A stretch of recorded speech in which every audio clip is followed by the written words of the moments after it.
Hello everyone, চলে এসেছি একটা নতুন ভিডিও নিয়ে। আজকে তোমাদের সাথে শেয়ার করব চিজ আলু পরোটা, যেটা খেতে অসাধারণ হয়ে থাকে। তো ভাবলাম এটা তোমাদের সাথে শেয়ার করি। তো চলো, এখানে আমি প্রথমে ভিতরে ফিলিংটা রেডি করে নেব। ফ্রাইং প্যানে সর্ষের তেল দিয়ে তাতে পেঁয়াজ কাঁচা লঙ্কা দিয়ে একটু ফ্রাই করে দিয়ে দিলাম কাসুরি মেথি। তারপর আগে থেকে সিদ্ধ করে রাখা আলু দিয়ে দিলাম নুন, হলুদ গুঁড়ো, জিরে মরিচ গুঁড়ো আর একটু চাট মশলা। ভালো করে মশলাগুলোর সাথে আলুটাকে এভাবে একটু ফ্রাই করে নেব। দিয়ে আমার ফিলিংটা রেডি, ওটা ঠান্ডা হতে থাক। আমি আগে থেকে লেচি রেডি করে রেখেছিলাম এভাবে। তো তার মধ্যে আমি একটুখানি বেলে নিয়ে দিয়ে দিচ্ছি সাদা তেল, ভালো করে চারিদিকে স্প্রেড করে মাঝখানে আলুর ফিলিং দিয়ে দিচ্ছি আর দিয়ে দিচ্ছি চিজ গ্রেট করে রাখা। এরপর আমি পরোটাটাকে ফোল্ড করে নেব। এভাবে ভালোভাবে ফোল্ড করে নেব। দেখতে পাচ্ছ যেন কোনোভাবে আলুর ফিলিংটা বেরিয়ে না আসে, আর হালকা হাতে বেলতে হবে।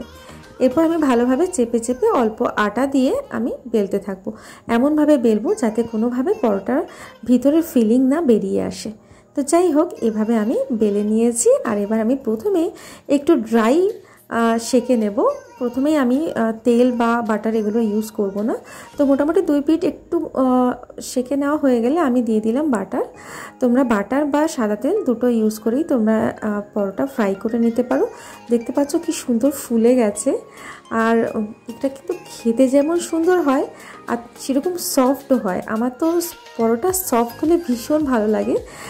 আর কিছুই লাগবে না, একটু সস হলেই কিন্তু এই পরোটা খাওয়া হয়ে যাবে, বা দই থাকলে দই দিয়ে খাওয়া হয়ে যাবে। আর আজকের ভিডিও যদি তোমাদের ভালো লাগে অবশ্যই একটা লাইক করে দিও, আর চ্যানেলটিকে সাবস্ক্রাইব করতে কিন্তু ভুলো না। তো দেখতে পাচ্ছ এখানে আমার পরোটা কিন্তু রেডি হয়ে গেছে।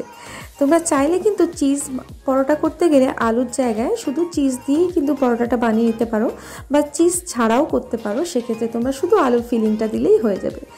তো আলু ভিতরে দেওয়া মানেই কিন্তু পরোটা খুব সফট হয়। দেখতে পাচ্ছ এরকমভাবে ভাঁজ করছি তাও কিন্তু পরোটা ফেটে যাচ্ছে না। খুব সুন্দর সফট ইয়ামি পরোটা হয়েছে। আজকের রেসিপি যদি ভালো লাগে আবারও বলছি একটা লাইক করে চ্যানেলটিকে সাবস্ক্রাইব করে আমার পাশে থেকো। তো বন্ধুরা, ভিডিওটি এতক্ষণ দেখার জন্য অসংখ্য ধন্যবাদ। আজকের মতো এ পর্যন্তই, দেখা হবে নেক্সট ভিডিওতে।